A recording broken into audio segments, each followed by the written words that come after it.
And now, stay tuned for the program that has rated tops in popularity for a longer period of time than any other West Coast program in radio history. The Signal Oil program, The Whistler.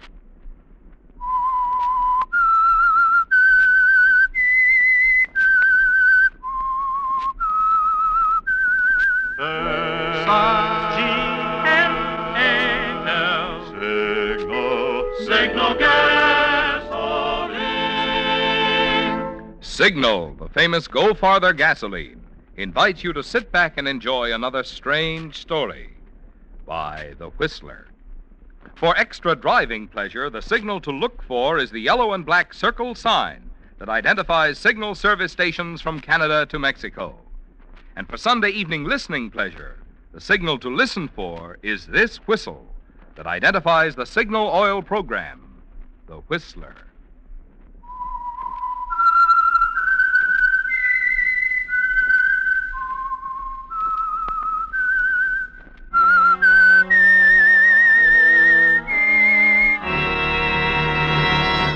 I am the Whistler, and I know many things, for I walk by night.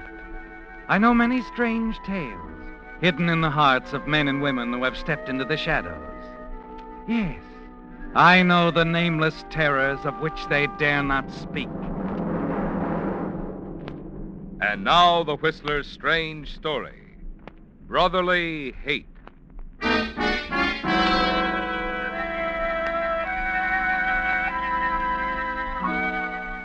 Visiting hours were over.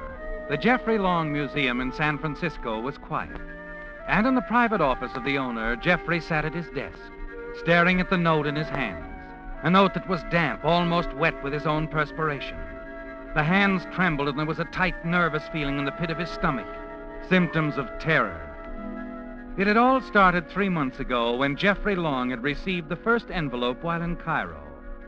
Then followed days and weeks of mounting fear, because each Saturday thereafter, like a gentle stabbing before the final thrust, came an identical note, and the message was always the same.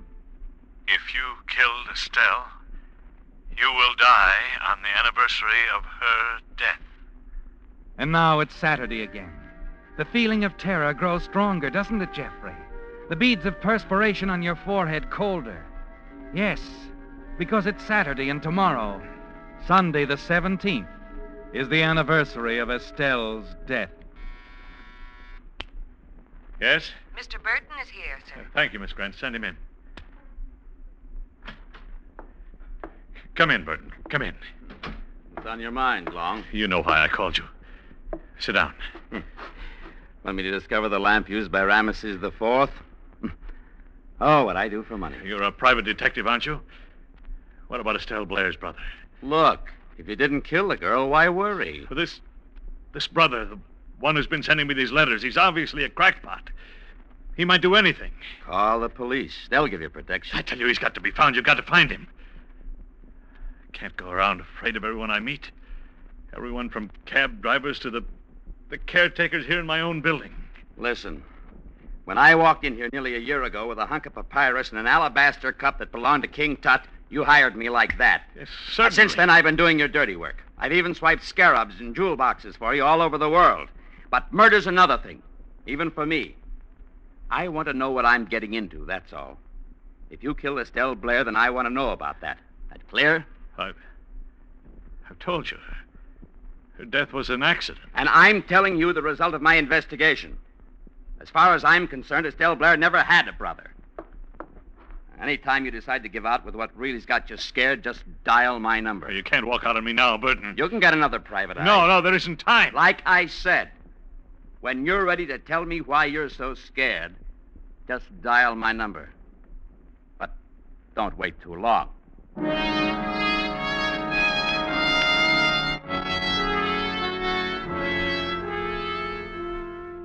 It's turned out as you feared it would, hasn't it, Jeffrey?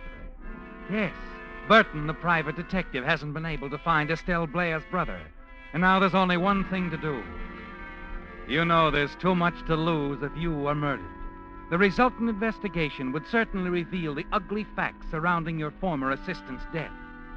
You have immortality to lose, Jeffrey. Your name is the greatest private collector of Egyptology in the world. The proud name that shines brightly from the brass plaque on your great museum. The museum you intend to will to the city on your death. Quickly, you get to your feet. Hurry to the small cabinet and take down a bottle marked poison. There is a way out, isn't there? A way you can preserve the honored name of Jeffrey Long. Excuse me, Mr. Long. Yes? What is it, Miss Grant? You won't be needing me anymore this evening, sir. I thought I'd run along. No, I won't be needing you, Miss Grant. No. On second thought, perhaps you'd better stay a few minutes. There is something you can do. Yes, sir. I'll call you. As you walk back to your desk, you unscrew the cap on the bottle of poison. A Herculean force drags at your arm as you try to lift the bottle to your lips. Finally, you succeed. Your throat is numb as you take one swallow, then another, and another. Then a sudden stiffness seizes your hand. The bottle slips through your fingers. Slowly, you walk around the desk, slump into the chair. You wait a minute or so and then press the buzzer. Come in, Miss Grant. Mr. Long, is something the matter? Yes, I made a terrible mistake. In the cabinet there, 2 bottles almost identical. One contains cough medicine. The other, deadly poison. Mr. Long, you didn't really take Listen to me carefully, Bernice. It was a mistake, do you understand? Be sure they know. They mustn't think otherwise. It wasn't suicide. Remember that. It wasn't suicide. You're not going to die. What? I was afraid you'd do something like this. I poured the poison down the sink yesterday afternoon. What you drank was just colored water.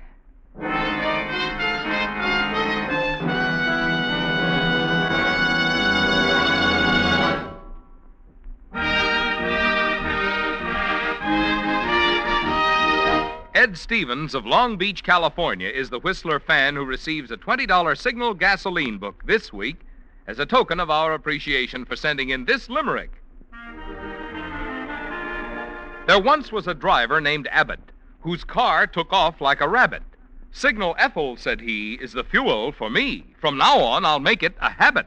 Signal, signal, signal gasoline. Your car will go far with Go Farther gasoline. If, like our friend Abbott, you like pickup that's quick as a rabbit, then Signal Ethel is the gasoline for you. But flashing pickup, mind you, is only one of the improvements you'll discover when you power your car with this super fuel. In addition, you'll enjoy Signal Ethel's extra power that makes cars fairly fly up hills and makes passing safer. And you'll be amazed at your engine's contented ping-free purr. For Signal Ethel is scientifically engineered to bring out the very peak of performance your car is capable of, regardless of age. So why not discover how much fun driving can be? Next time, treat your car to a tank full of the gasoline that's packed with more go. Next time, fill up with Signal Ethel.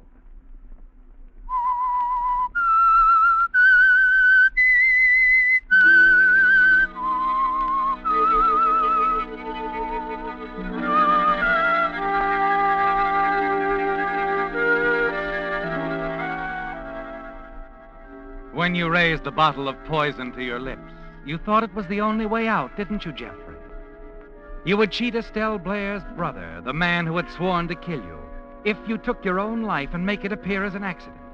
And you would preserve the honored name of Jeffrey Long. Then, as you sat at your desk waiting for death, your secretary, Bernice Grant, informed you that you wouldn't die because she'd poured the poison out of the bottle the day before, replaced the deadly contents with harmless colored water. I was afraid you'd try to kill yourself. You see, I've known about the letters. You knew all along? Yes. I've seen the fear, The worry in your eyes. The torture. But I couldn't let you do this. I'll do it again. You or no one else can stop me. No, you mustn't. Please. I can help you. Please leave me alone, Bernice. Promise me you won't try. Leave me alone, Bernice, please. I can help you. I want to help you. I said... What'll I do, Bernice? What'll I do? We must find Estelle Blair's brother. You could talk to him. Tell him it was an accident. Yes.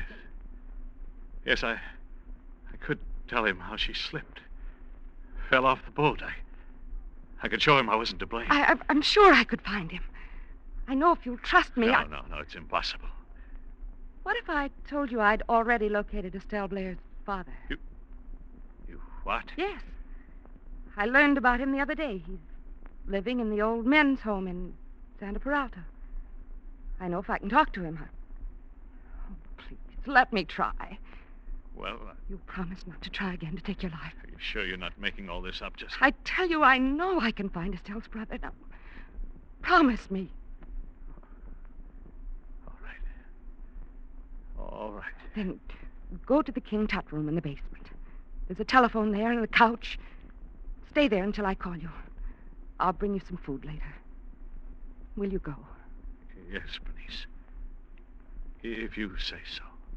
And please, no matter what happens, trust me. You must trust me. You see, I love you, Jeffrey.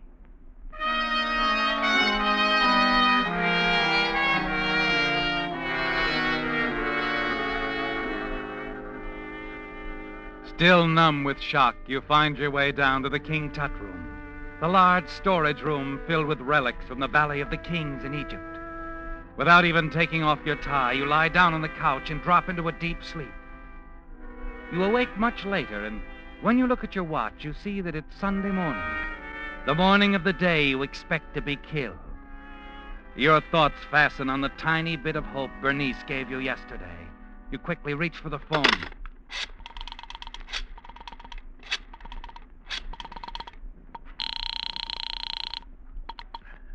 Good morning. Visaya Apartments. Miss Grant, please. Thank you. Hello? Bernice, this is Jeffrey. Have you found anything more about Estelle's brother? Not yet, but Jeffrey, I've made progress. I definitely know she had a brother. He's somewhere in San Francisco. But today is the anniversary of Estelle's death. The day it's going to happen. I can't just wait. Got to wait. You must be patient, Jeffrey. At any moment, I may have some news. What about the father in Santa Peralta? You must trust me, Jeffrey. I know, but what did he say? What's the brother's name? I don't know yet. But the father, didn't he tell you? I'm working as fast as I can, Jeffrey. You must believe that. I'll call you later, this afternoon. Maybe I'll have some very good news. Just wait and be patient, will you? Don't go out. Oh. All right, Bernice. And remember, Jeffrey, I love you. I will, Bernice. I guess I should have known it long ago.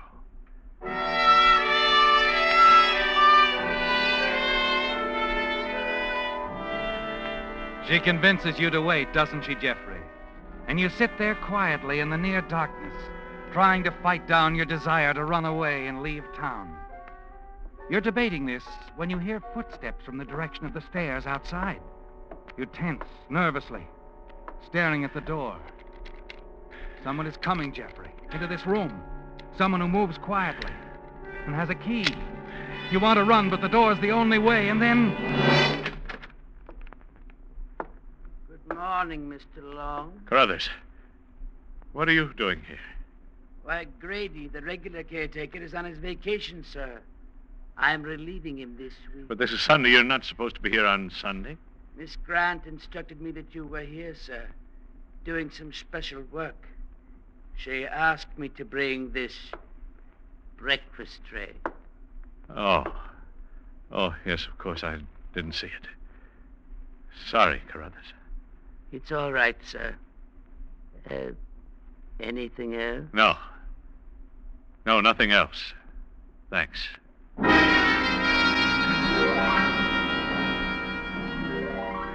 You watch him leave, stare at the food, suddenly realize you're unable to eat it or to even think of hunger.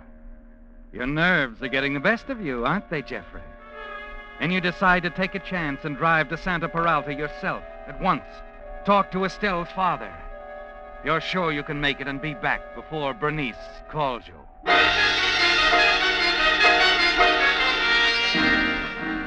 You're on the highway in 5 minutes, headed south.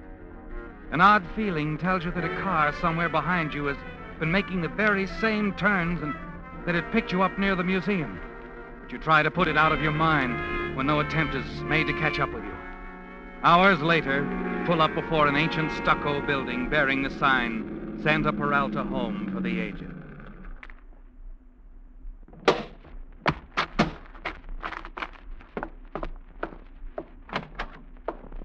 Well, a visitor so early. Welcome. Oh, thank you. Welcome. I'm looking for a man by the name of Blair. I'm sorry, Mr. Long. Jeffrey Long. Oh, I'm sorry, Mr. Long. No one here by that name. Maybe he's here under another name. He had a daughter named Estelle. No one here with a daughter named Estelle. She's a pretty girl, blonde. Tragically killed about 2 years ago at sea, the Mediterranean. She fell overboard. Oh, pity. Yes. But I'm afraid you have the wrong place. We have only 10 gentlemen here, and I know their records very well. We've never had your Mr. Blair here in San Peralta. You're sure? Absolutely, Mr. Long.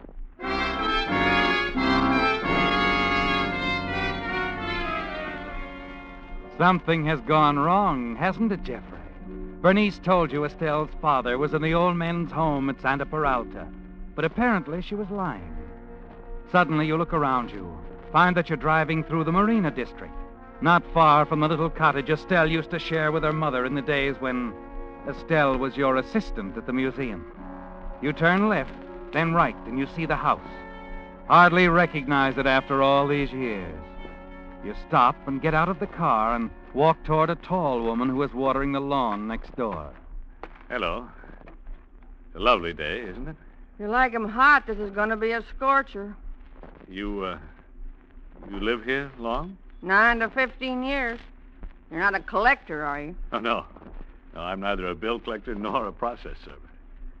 An old friend of mine used to live next door. Andrews, maybe? No, the name was Blair. Oh, them. Mother, big woman. Arms like the posts on that porch. Yeah, well, the girl, Estelle, was my friend. Sweet little thing, blonde as corn silk. She was killed, you know. Fell off a boat somewhere near Europe or Asia or somewhere like that. Worked for a museum. Well, I've been trying to locate her brother. Brother? I don't seem to remember any man in the Blair family. Seems like there was just Estelle and her mother. Oh, I see. Well, I've got to be going. There was a girl, though, used to live with the Blairs, a friend of Estelle's. Dark girl, slim, about 5'2", trim little thing. Wore her hair in a bun. You know, I used to say to my husband, Mac, that dark girl looks more like Mrs. Blair than Estelle does. I bet you they're sisters. I used to say to my husband, Wait a minute. Mac... Be quiet. What? That car. It went past and now it's turning around on the street. Oh, no law against... Well, what is it? What's the matter?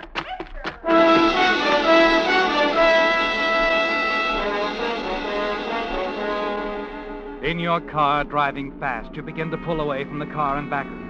Soon lose sight of it altogether. Slowing down, your mind stops racing too. And then it hits you, Jeffrey. Something that woman back there said. Dark girl, slim, about 5'2", trim little thing, wore her hair in a bun. You know, I used to say to my husband, Mac, that dark girl looks more like Mrs. Blair than Estelle does. I bet you they're sisters. That's it. Sisters. Of course. Yes, Jeffrey, that's it. An exact description of Bernice, your own secretary. Suddenly it all becomes very clear to you, doesn't it? You noticed it the first day she came to work for you. There was something familiar about her. She reminded you of someone, but you were never able to figure out who she resembled. And now you know. You've been a fool, haven't you, Jeffrey? The way you've played into her hand. You're certain Bernice is Estelle's sister. And all the while, she's the one who's been sending the notes, intending to avenge her sister, Estelle.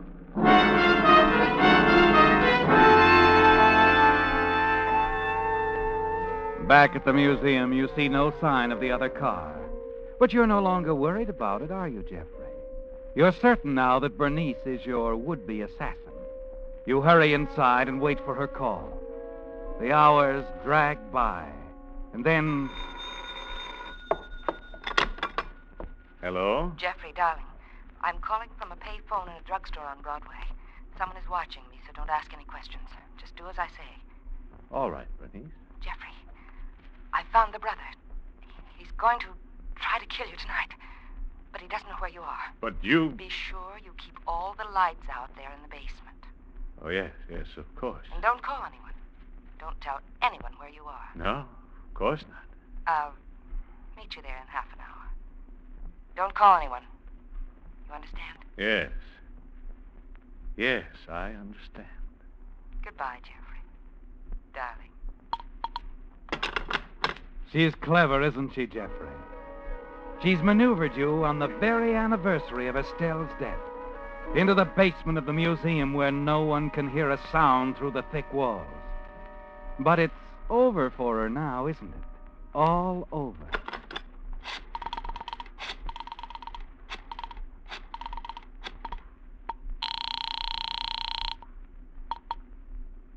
Burton Detective Agency, Burton speaking. This is Jeffrey Long, Burton. Oh? What now? I know. I know who's been sending me those notes. Yes? My secretary all along. Bernice Grant. What? Yes. She's Estelle's sister. Now, you've got to help me. Look here, Long. I've told you where I stand. Before I do anything, I have to know. Are you prepared to go along with me? The whole way, if I tell you? What do you mean by that? I mean, even to doing away with someone? You mean Bernice? Yes. If it's necessary. Anything for money. You know that. All right. Yes, I killed Estelle. I pushed her overboard, but she had it coming. I'll tell you about it later. Are you with me now? Of course. I'll be right over. You better bring along a man you can trust. Bernice is coming here to the King Tut room in the basement in half an hour. She'll probably have a gun.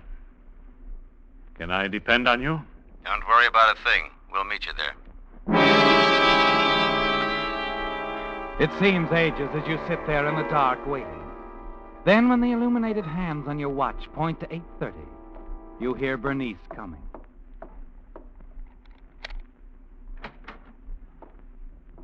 Jeffrey. Jeffrey, where are you? I'm here. Oh, I've been so worried. Here, let's turn on the light. Oh, I'm so tired, darling. I've been so worried. Isn't this carrying things a little too far, Bernice? Jeffrey, what do you mean? How stupid do you think I am? Jeffrey, what's this all about? Still playing the game. Didn't you think I'd see through it all? You know, Bernice, I visited San Peralta.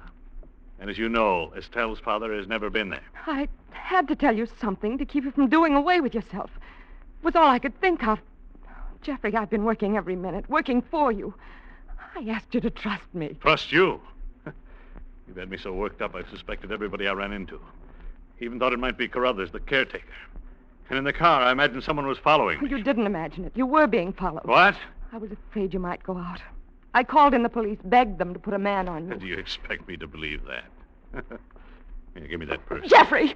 So carrying a gun.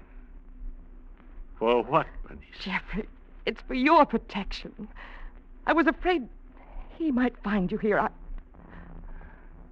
Why are you pointing that gun at me, Jeffrey? You see, Bernice, I know all about you. Found out from a woman next door to your old house in the Marina District. I know you were the one who wrote me those notes. No! I know Estelle never had a brother. I've discovered something even more interesting. But it... I've discovered that you, Bernice, the sweet secretary who said she loved me, you're the one who intends to kill me. Because you're Estelle's sister. And that's why I'm going to kill you.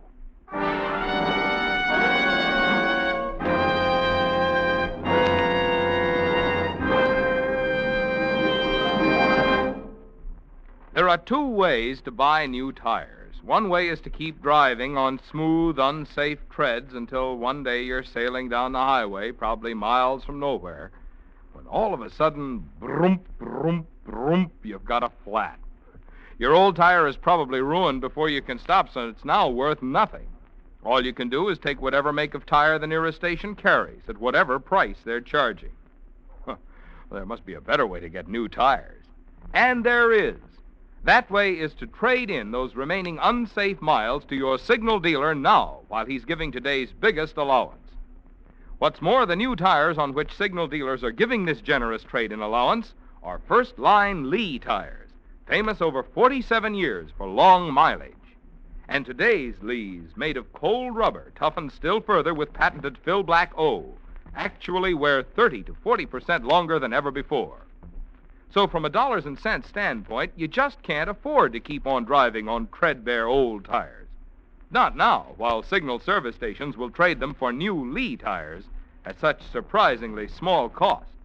Stop in at your nearest Signal dealers tomorrow. Get his generous trade-in offer, and you'll know what I mean.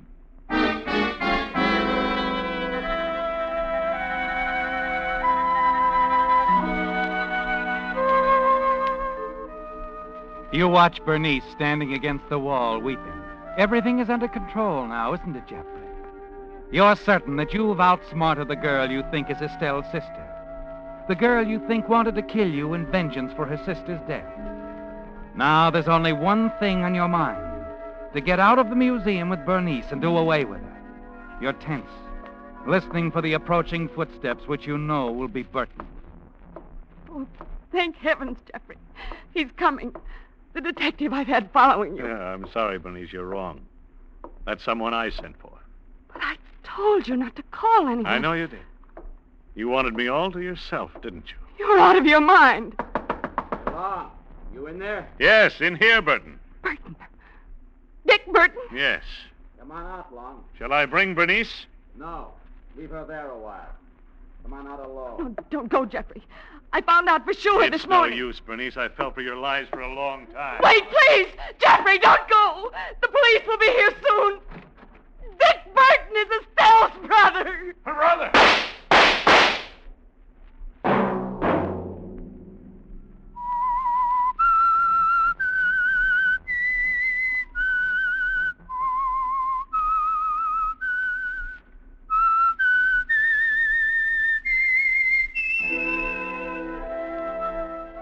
Let that whistle be your signal for the Signal Oil program, The Whistler, each Sunday night at this same time. Brought to you by the Signal Oil Company, marketers of Signal gasoline and motor oil and fine quality automotive accessories.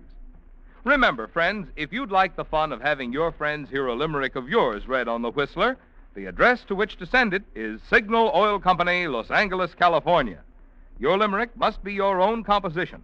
It will be judged on the basis of originality, humor, and suitability, and the decision of the judges is final. All entries become the property of the Signal Oil Company.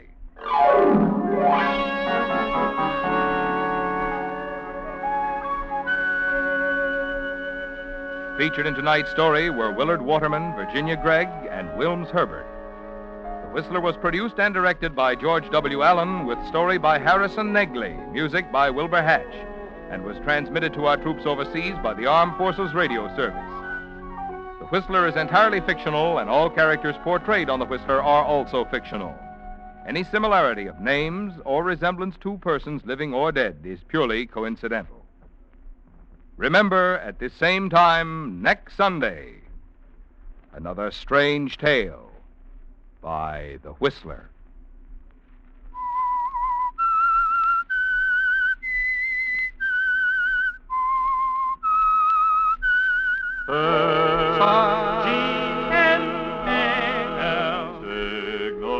Signal gasoline. Your announcer has been Marvin Miller. This is CBS, the Columbia Broadcasting System.